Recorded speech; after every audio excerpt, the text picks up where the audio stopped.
I was sleep-deprived. I misspoke. That's Senator Clinton's mischaracterization of her trip to Bosnia in a speech 9 days ago. Yet in our fourth story on the countdown and the 2 other times she misrecounted the trip, chronic sleep deprivation, continuing through Monday when she clarified her recollection, which turns out also to have been inaccurate.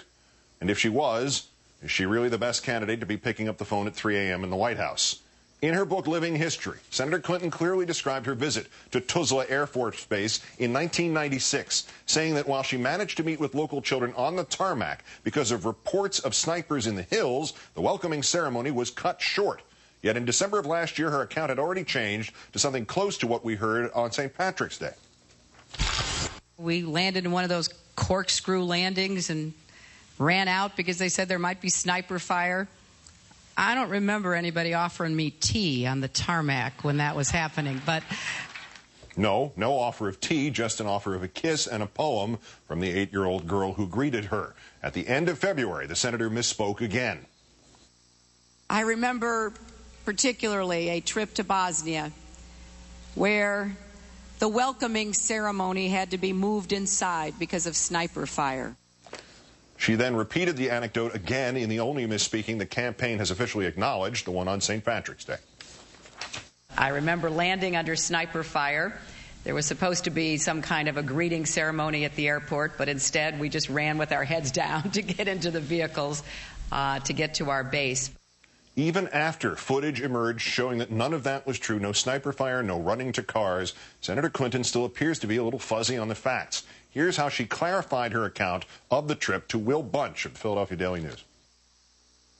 I was told we had to land a certain way, we had to have our bulletproof stuff on because of the threat of sniper fire.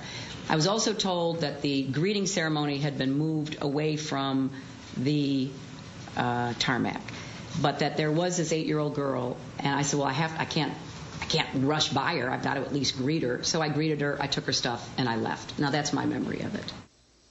Now, CBS News has unearthed still further footage from that same day, showing that Senator Clinton did not leave right after meeting the little girl, as she claims now after the misspeaking has been corrected, but instead hung around the runway, talking to soldiers and taking photos with a group of 7th graders who were also on the tarmac before she finally left in a military vehicle. As CBS pointed out, she put her head down to get into that vehicle. Joining me now, the Washington editor of The Week magazine, Bloomberg News political columnist, Margaret Carlson. Margaret, good evening. Good evening, Keith. I'll get to a couple of the Senator Obama misstatements that have been offered in response to this. They seem to have been finite things.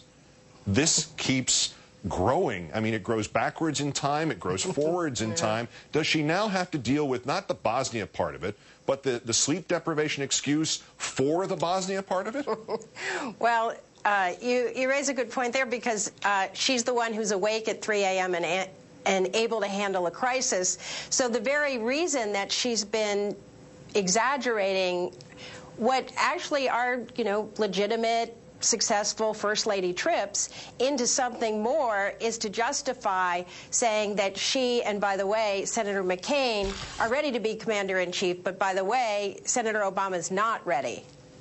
At what point does repeated misspeaking become lying? To use the technical terms of this campaign, is there a lying threshold test? Well, I'd have to go back to my Catholic high school, Keith, and find out. The fact that in that one prepared speech, her staff saw it, and they must know the facts, or didn't question the facts, especially since it's all laid out in Living History, her book. And once they knew that there was a tape, to keep, coming up with excuses. I mean, I exaggerate, you probably exaggerate, I don't want to accuse you. Oh, Keith, you should have seen the traffic coming over here. But we don't, I let it go, especially if somebody's going to question me.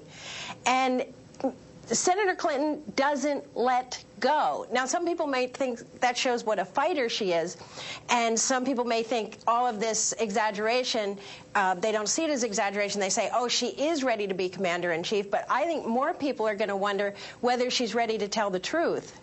As I mentioned, the Clinton campaign backstopped her yesterday with a list of 10 Obama misstatements. Right. They're all over the web. He said he passed a law that put Illinois on a path to universal coverage. In actuality, the law set up a task force, not the coverage itself. He said his parents went ahead with their interracial marriage because of things stirring in the country in the 60s, like Selma, Alabama. But Selma happened 4 years after he was born. Chronologically, it didn't make any sense. Yeah. You've seen this list.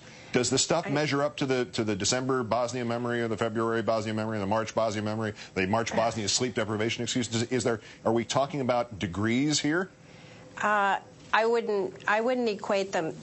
My parents fell in love because of the Civil Rights Act. I put that in the category of Senator Clinton saying she was named after Sir Edmund Hillary, who in fact didn't climb Mount Everest until 5 years after she was born. Mm-hmm. These are like family stories that come down. You know, your aunt tells you, your parents tell you.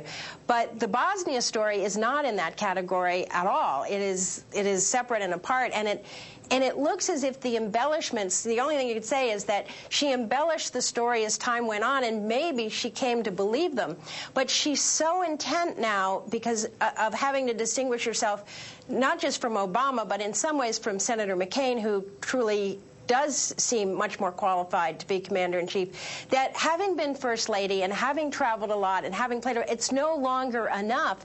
She has to have been a virtual vice president. And by the way, not a vice president going to funerals, a real vice president like Dick Cheney running things and making policy when there's no evidence. She didn't have a security clearance. She never went to a national security meeting, no intelligence briefings. So there's not a lot to support it. So she's in a hole. I mean, she's dug a hole now, and I don't know. She's made that standard for herself, and I don't know how she gets out of it. Yeah, when it's too dangerous to send the president, you send the first lady, because you never know. And their only child. Right, and you know, because you never know how dangerous bad poetry can be. Margaret Carlson of Bloomberg News and The Week magazine. Thank you, Margaret. Thanks, Keith.